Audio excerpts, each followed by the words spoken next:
Matric यानी कि 9th and 10th के सेकेंड एनुअल एग्जामिनेशन 2025 यानी कि सप्लीमेंट्री एग्ज़ाम का रिज़ल्ट जारी कर दिया गया है। अब इस एग्ज़ाम में वो स्टूडेंट्स जिनके फर्स्ट एनुअल 2025 में सप्ली थी या सप्लियाँ थी, उन्होंने एग्ज़ाम दिया। इसके साथ साथ इम्प्रूवमेंट वाले स्टूडेंट्स थे। इसके साथ साथ वो स्टूडेंट्स जिनकी पिछले एग्ज़ाम में भी सप्ली थी, इस एग्ज़ाम में उन्होंने फिर से अप्लाई किया। एडिशनल सब्जेक्ट्स वाले थे, कंबाइन वाले थे, इसके साथ साथ रीअपीयर वाले भी थे। तो इस वीडियो में जो डिटेल है मैं आपके साथ शेयर करने लगा हूँ।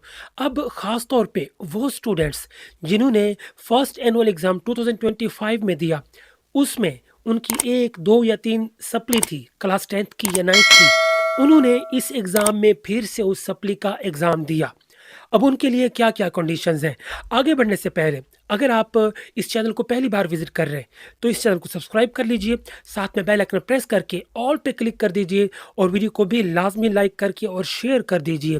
क्योंकि अगर आप इस चैनल को सब्सक्राइब कर लेंगे, तो आपको इससे फ़ायदा तो होगा, नुकसान कभी नहीं होने वाला। सो चलते हैं, आगे बढ़ते हैं। अब सबसे पहले कैटेगरी वो स्टूडेंट जिनकी फर्स्ट एनुअल एग्जामिनेशन 2025 में सप्ली थी, 1, 2, 3 या 4, क्लास 10th में थी या क्लास 9th में थी, जितनी भी सप्लियाँ थी, उन्होंने अब इस एग्ज़ाम में वो एग्ज़ाम दिया था सप्लीमेंट्री का। अब आप में से बहुत सारे स्टूडेंट्स होंगे जो पास हो चुके होंगे। दुआ है कि वो पास हो चुके होंगे इंशाअल्लाह ताला अच्छे मार्क्स में, और वो आगे इंटरमीडिएट के लिए एडमिशन ले रहे होंगे या ले चुके होंगे। अब वो स्टूडेंट्स, यहाँ पे फिर से 2 कैटेगरीज आती हैं। पहली वो कैटेगरी जो कि पास तो हैं, लेकिन उनके मार्क्स सही नहीं हैं। जबकि दूसरी वो कैटेगरी जिनकी फिर से सप्ली आ गई है, यानी कि उनकी सप्लियाँ पहले ज़्यादा थीं, उनकी फिर से सप्ली आ गई है। अब पहली कैटेगरी जो कि पास तो हैं, लेकिन उनके मार्क्स कम हैं। अब उनके पास जो अगली ऑप्शन मौजूद है, वो है इम्प्रूवमेंट की। वो भी इम्प्रूवमेंट की तरफ जा सकते हैं। 4 साल में उनके पास अनलिमिटेड चांसेस हैं। आप इम्प्रूव करें, आपकी मर्ज़ी। आप सिर्फ क्लास 10th को इम्प्रूव करें या सिर्फ क्लास 9th को इम्प्रूव करें या किसी एक सब्जेक्ट को इम्प्रूव करें या किसी एक प्रैक्टिकल को इम्प्रूव करें। कुछ भी आप इम्प्रूव करना चाहते हैं तो आप इम्प्रूव कर लें। लेकिन आपको पता होना चाहिए, अगर आप एक सब्जेक्ट भी इम्प्रूव करेंगे तो उसकी फ़ीस पूरी होगी। मिसाल के तौर पे क्लास 10th की अगर इम्प्रूवमेंट की जो फ़ीस है, मिसाल के तौर पे अगर 1500 है, तो अगर आप क्लास 10th पूरी इम्प्रूव करेंगे तब भी 1500 जमा करवानी पड़ेगी। अगर आप इसमें से कोई एक सब्जेक्ट इम्प्रूव करेंगे तब भी फ़ीस आपको पूरी जमा करवानी पड़ेगी। ये एक रूल है, स्टार्ट से चलता आ रहा है। यही चीज़ क्लास 9th में भी अप्लाई होगी जब आप इम्प्रूव करेंगे। तो आप इम्प्रूव कर सकते हैं। इम्प्रूवमेंट की मुकम्मल पॉलिसी की अगर बात की जाए तो इसमें 4 साल में आपके पास अनलिमिटेड चांसेस हैं। आप बार-बार इम्प्रूव कर सकते हैं। और अगर किसी सब्जेक्ट में अगर आप एग्ज़ाम एडमिशन भेजते हैं, अगर इम्प्रूव नहीं होता, तो अगली दफ़ा फिर से आप इम्प्रूवमेंट के लिए अप्लाई करते हैं। अब यहाँ पे एक और चीज़ याद रखिए, कई बार ऐसा होता है कि आपके मार्क्स इम्प्रूव नहीं होते, तो ऐसे में आपका जो चांस है वो काउंट नहीं होगा। मिसाल के तौर पे 4 साल में, अब 4 साल में कितने एग्ज़ाम होंगे? 1 साल में 2 एग्ज़ाम होते हैं, ठीक है? तो 4 साल में जितने भी एग्ज़ाम होंगे, उनमें अगर किसी चांस में, अगर किसी एग्ज़ाम में आपके मार्क्स इम्प्रूव नहीं होते, तो वो आपका चांस काउंट नहीं होगा, ठीक है? अगर किसी में इम्प्रूव हो गए तो ही आपका चांस वो काउंट कर दिया जाएगा। तो ये पॉलिसी है। अब इसमें जो आपका सिलेबस होगा, ये वही होगा जो आपके एनुअल में था, फर्स्ट एनुअल में था, और आमतौर पे पेयरिंग स्कीम भी वही होती है जो कि आपके फर्स्ट एनुअल में थी। आपके लिए सिलेबस की कोई चेंजिंग नहीं होती। ये इम्प्रूवमेंट वालों की बात कर रहा हूँ। आप इम्प्रूवमेंट के लिए अप्लाई कर सकते हैं। अब इसका जो एडमिशन होगा, आगे फर्स्ट एनुअल एग्ज़ाम में आप बैठ सकते हैं। फर्स्ट एनुअल एग्ज़ाम 2026 में उसके एडमिशन अभी जा रहे हैं। अगर आप तैयारी कर सकते हैं, 3 मार्च 2026 से एग्ज़ाम स्टार्ट हो रहे हैं। अगर आपको यकीन है कि आप तैयारी कर पाएंगे तो आप एडमिशन भेज दें। अभी एडमिशन जा रहे हैं तो आप इम्प्रूवमेंट कर सकते हैं। अब दूसरे वो स्टूडेंट्स जिन्होंने पहले सप्ली का एग्ज़ाम दिया था लेकिन फिर से उनकी सप्ली आ गई, उनके पास पंजाब की जो मौजूदा पॉलिसी है, अभी 2025 चल रहा है, तो उनके पास जो मौजूदा पॉलिसी है अभी, उनके पास टोटल 3 चांसेस होते हैं सप्लीमेंट्री के। तो एक चांस तो उनका हो गया, अगर उसमें वो पास नहीं हुए तो मज़ीद आपके पास 2 चांसेस हैं।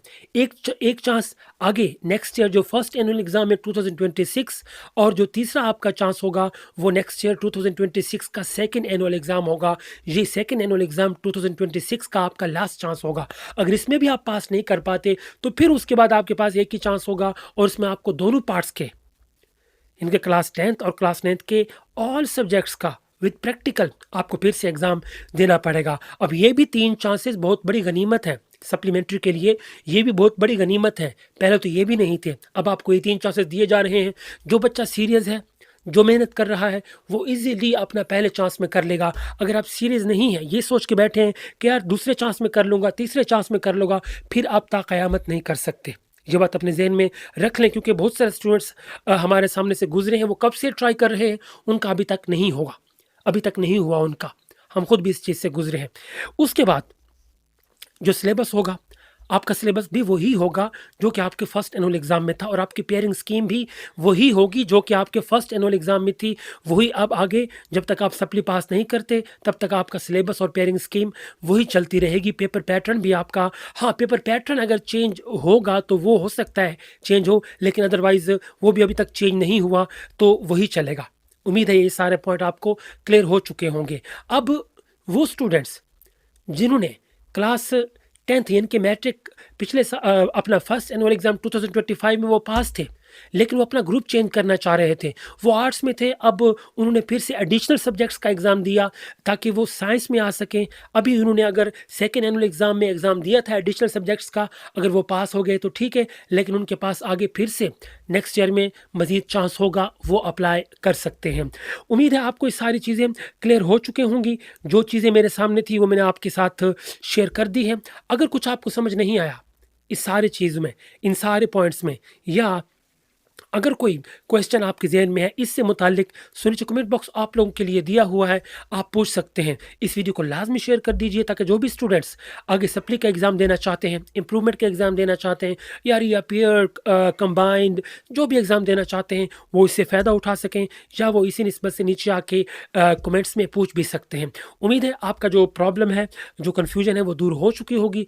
फिर भी अगर कुछ समझ नहीं आया तो नीचे इंशाल्लाह कमेंट बॉक्स में आपका ऑन टाइम रिप्लाई करके इंशाल्लाह आपको मुतमईन करेंगे।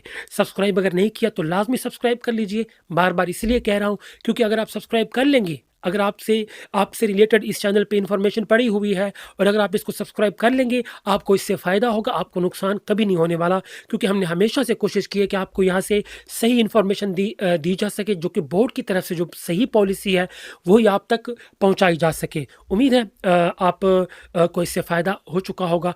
दुआ है कि अल्लाह ताला आप तमाम स्टूडेंट्स को कामयाबी अता करे। आमीन।